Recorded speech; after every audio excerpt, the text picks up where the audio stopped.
archetypes. It's an often misunderstood topic, especially in Smash. I see people categorize characters in generic archetypes like Glass Cannon, but in that case you can argue that Pichu and Sephiroth are the same archetype, when in reality their playstyle is entirely different. As such, today I want to propose to you guys a better system to define archetypes that actually balances general information in a way that you can generalize well enough while also being specific enough that the information is useful. For now guys, grab a snack, grab a drink, like, comment, subscribe, and let's get into today's video on archetypes. What are you trying to tell me? That I can dodge bullets? Trying to tell you that when you're ready, you won't have to. So when I look at archetypes, the first thing that comes to mind is our close cousin, fighting games. So in fighting games, there are some very well-defined archetypes. We have the Rushdown, we have the Shoto, we have the Grappler, and all these archetypes are very easy to define because they are defined by the character's win condition. So how does this character win the game? What does this character focus on? If we compare it to Smash, it gets a little bit harder to define in Smash itself because of how much freedom there is in Smash, right? If you look at a Greninja, one Greninja might get to their win condition by playing a very defensive game, while the next Greninja might play a more aggressive game, right? So even within the individual characters, there are so many tools, there's so much freedom that it's hard to define an exact archetype per character. And part of that is because fighting games are designed around the basic concept of footsies, right? So we have the poke, we have the whiff punish, and then we have the dash in and pressure the opponent, right? So between these three options, you always have a core gameplay loop. Smash doesn't really have footsies. It does have a form of footsies, but nothing that is so inherent to the genre that everything is designed around it. So in Street Fighter, everyone plays footsies. Dhalsim, he's a zoner, he still plays footsies.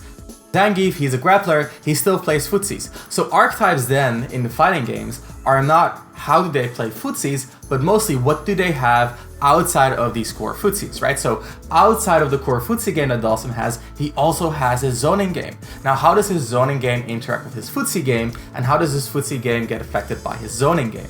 Zangief, he has his grab, he has his grappler qualities. So how do these interact with the footsies, right? So it's all about how do they play the game outside of the core gameplay.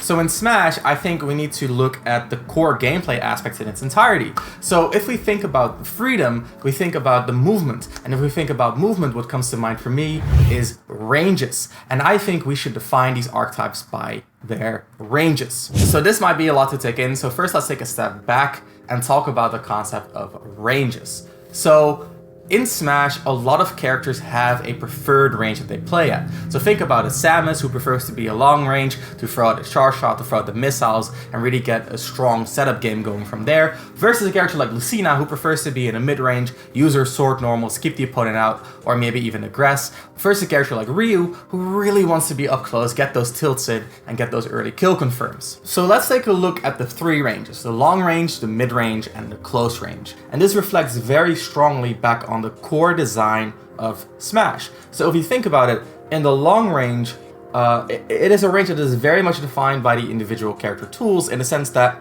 some characters don't have any control over the long range. So think about something like Lucina, Chrom, they have no projectiles, they have nothing to do in the long range, right?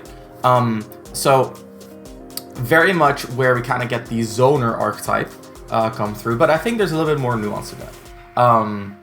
A lot of characters actually don't thrive off of the long range because a lot of long range tools are reactable. So if you think about even something like Samus charge shot, how often does Samus throw out her charge shot at the long range?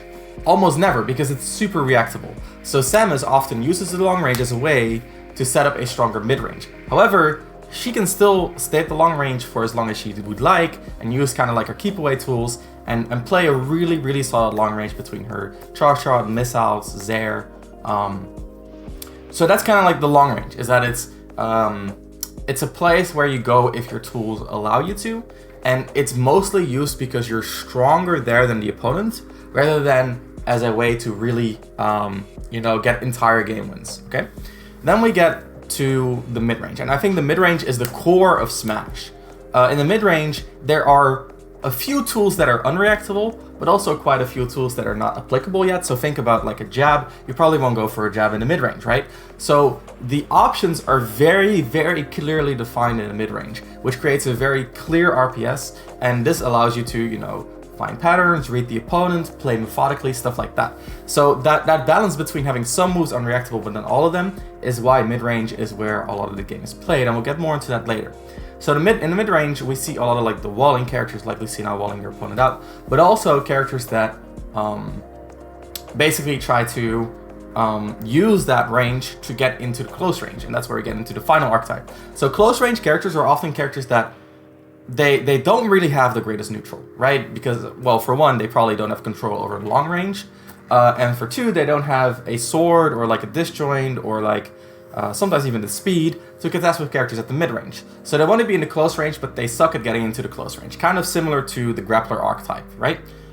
However, this adds a whole new dynamic to the mid-range where even though they suck at playing the mid-range, instead of winning the mid-range, their goal is to get into the close range where they're then very dominant. So that's kind of how I look at it. Long range, which is very character tool dependent. The mid-range, which basically every character has to play, whether you're a long range character, a mid-range character, or a close range character. And then the close range, which is mostly about getting there more so than playing the range. Now let's get back to the tier list that I made, right? So I've categorized the characters into two tiers. So the upper two tiers, the zoner and trapper tier, those are long range characters, right? So it's a long range zoner or a long range trapper. Then in the mid range, we have mid range waller and mid range opportunists. And then in the close range, we have the brawler and the zonebreaker. And then finally, we have a miscellaneous section because I really couldn't fit some of the characters in this game into one of the set categories. So before we get into this, I want you guys to know there's always going to be some overlap. So I'll give you a very clear example, something like Young Link. Young Link can play a very solid close range with his jab being safe on shield, good up B at a shield, good nair at a shield, good down tilt. He can play a mid-range because of his Zair, as well as his boomerang, to some degree his bomb as well, and then he can play a long range with his projectile game, right? So he's a little bit of everything. But when I think about Young Link, where does he thrive? It's about using that flexibility to be in multiple ranges at once. In other words, mid-range is ideal for him because from the mid-range he can either play the mid-range, go to the close range, or go to the long range, right? So he has more flexibility from mid-range, right? So another warning, I don't have a lot of experience playing every character in this game, obviously. I know quite a bit about this game, but not everything. So some of these might be misplaced, and if you do think that, then that is fine. I'm always open to discussion. Let me know in the comments if you think that your character is misplaced, and I'll talk to you. Let's talk about it. So let's actually get into these archetypes and what they mean, right? So zoner characters are all about keeping the opponent out, right? It's all about saying, hey, I'm in the long range, and even at the long range, I can do things that are sort of unreactable or set up situations that are really strong for me. And I have no incentive to change the situation from the long range. So we think about like Samus and Me Gunner, between missile pressure, charge shot pressure, primarily those two, right? And I know some Me Gunner sets can also run like the grenades that are like super plus on shield, in which case she's more of a trapper, but we'll get more into that. But like traditionally, if you think about like the charge shot archetype, very, very strong there, and you cannot even like shield everything. You cannot jump over everything, especially because like something like Samus can do like a rising Zair, catch you out of the air, stuff like that. Very similar for Mega Man, right? Mega Man can play like a long range pallet game, kind of interrupt you. I was almost putting Mega Man as more of a mid range character because pellets are a little bit mid range, but I feel like he fits the long range dynamic a little bit more. And yeah, just similar dynamic for most characters in this tier. They're mostly all about, okay, I'm gonna stay on the long range, I'm gonna throw shit out here, and like eventually you're probably gonna get hit by something. There's no reason for me to turn it into a mid-range game to get more mix-up because my long range tools are dominant enough by itself. So that's the zoner archetype, all about being in the long range and kind of staying in the long range. They can play mid-range traps, right? Especially something like Samus can go mid-range, charge shot mix-ups. Even Min with her grab and her decent normals, but they don't need to, and they don't like they'll do it as a mix-up, but they don't have to unless the matchup specifically calls for it, right? There's always going to be overlap. Trappers are designed to play the long range in a way to set up a advantageous situation, and then they change the situation, like then they capitalize on it. So something like Pac-Man is not going to camp you out. Like, fruits are annoying and Hydrant is annoying, but if he just stands across the stage and throws fruit at you, like, that's not going to do anything. But he can charge his fruit and then, you know, get his Hydrant down and then set up like a really uncomfortable situation and get you from there. The same for Zala's Phantom, Banjo Grenade, Snake Grenade, Plant with Patui and the Poison Mist. Duck Hunt can... Well, I mean, I think Duck Hunt is probably the most quintessential Trapper character in the game.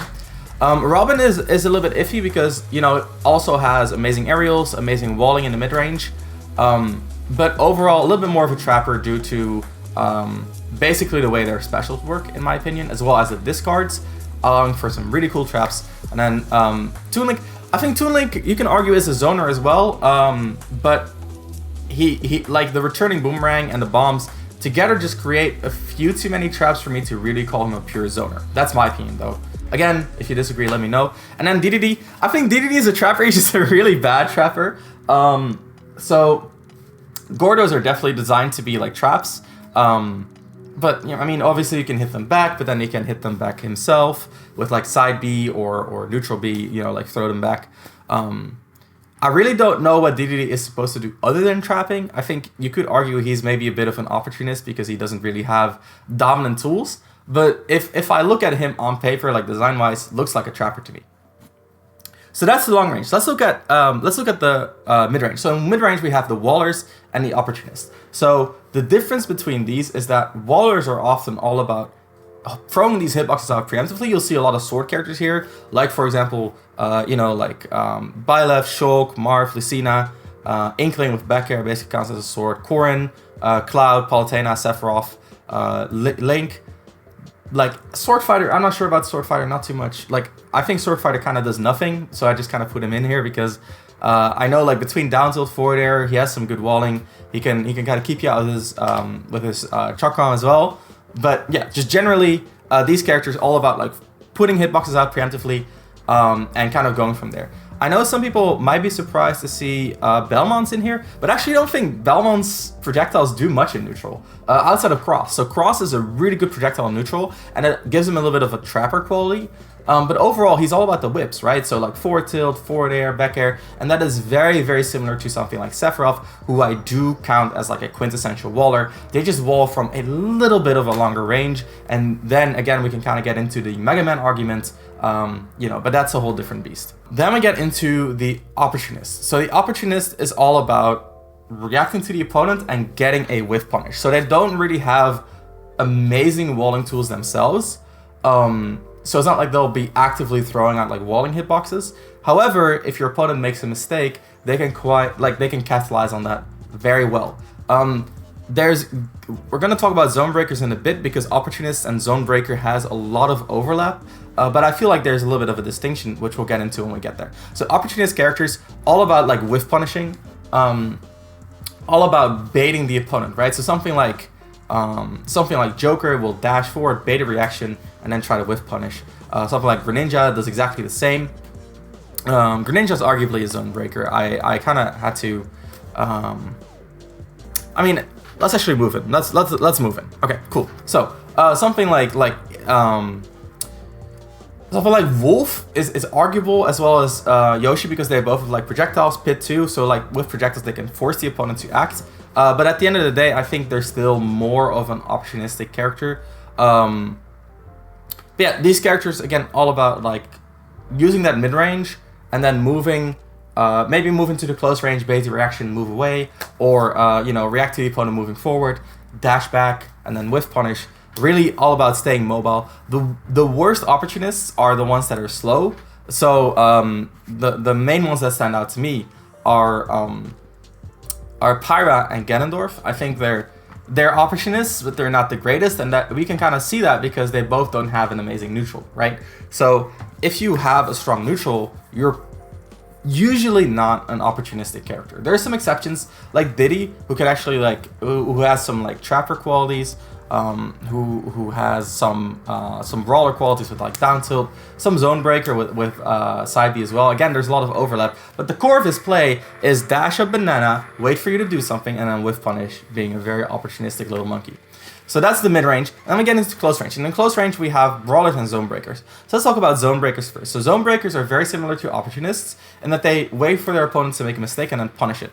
The difference between a Zonebreaker and an Opportunist is that the Zonebreaker can brute force their approach in a lot of situations. So we think about like Pikachu can brute force an approach with like a Thunder Jolt, which is very Trapper-esque, right? So Pikachu has like a long-range Thunder Jolt and then like very strong close-range game, but not the strongest mid-range game, right? But he can often zone break the opponent with Thunder Jolt approaches, with quick attacks, so it can brute force a lot. Zerasu just jumps on you with Nair, pokes through you with Zair, just forces you to interact, and then kind of like breaks you apart like that. And especially jump in Nair, just use your ward. A very, very strong tool in my opinion, and just kind of creates like an advantageous close range scenario. Same for like Crom and Roy, do like run in with Nair, run in with Fair, jab, you're now under pressure, Fox just Nairs at you, Falcon always has that side B to just brute force a close quarter situation. So all these characters I think are mostly based around kind of like brute forcing their way in. And even Greninja, right? So I put Greninja in Zonebreaker because between dash attack as like vertical control or horizontal control and like his full hop vertically, he can break zones very well, and he's known to do well against projectile characters because of that, right? Meta Knight again, on paper a Zonebreaker, right? Can kind of like he can be a bit of an opportunist as well, but I feel like it's really very up in the air for Meta Knight. Again, I wouldn't mind seeing him in Opportunist. It depends on how you see it. These two categories have a lot of overlap, but again, a Zonebreaker will try to they can brute force their way in, whereas an Opportunist really has to play to the opponent more accurately. This distinction is the one that I'm the least confident on in my archetypes. But I feel like it's still one that says a lot about the way these characters play. Like, I don't see Zerasu as an opportunist because she kind of like forces her opportunities. Crom forces her opportunities. Fox forces opportunities, right? So it's not playing to the opponent, it's like the opponent has to play to their strong options. And then finally, almost finally, we have the Brawlers. So the Brawlers are characters that basically they get into your face, and when they're close, they win, right? Not all of them actually win when they're close because, you know, not all Brawlers are good. So if you think about something like Kirby doesn't automatically win when he's in.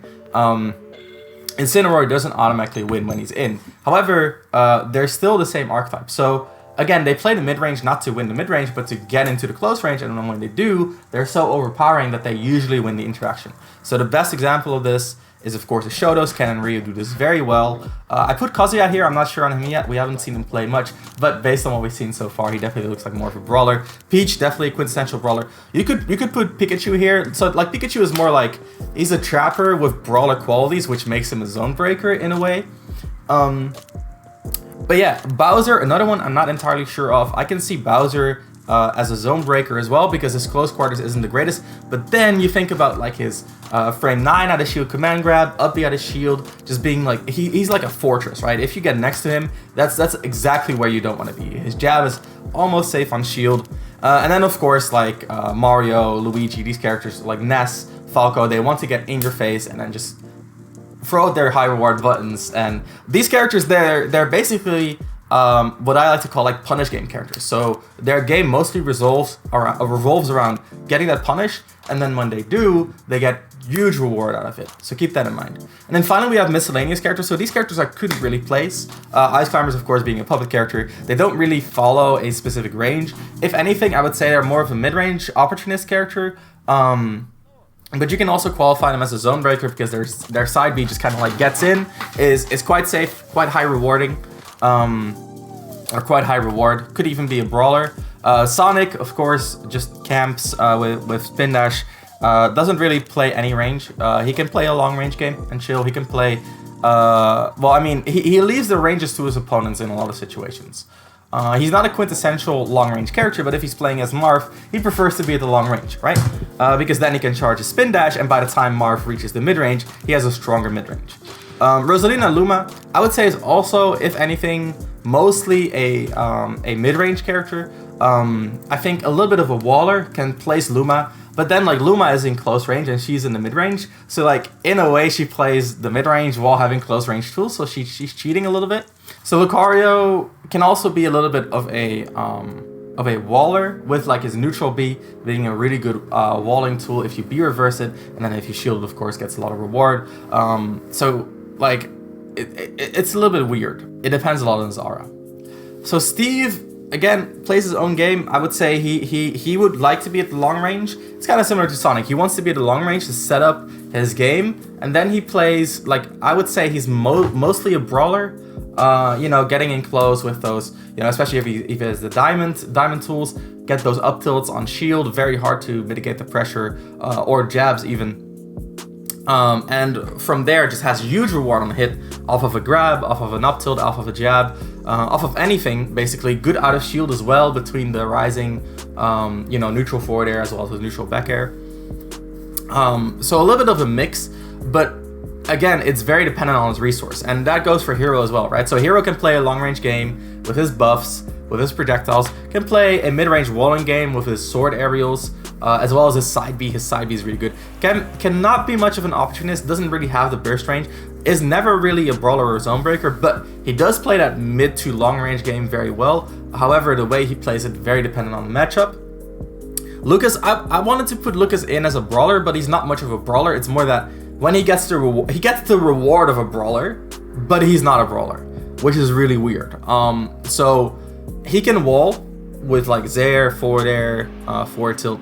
He can do a little bit of zoning with his side B as well as his reflect, right? Or his absorb, sorry, as well as his reflect. So he has both.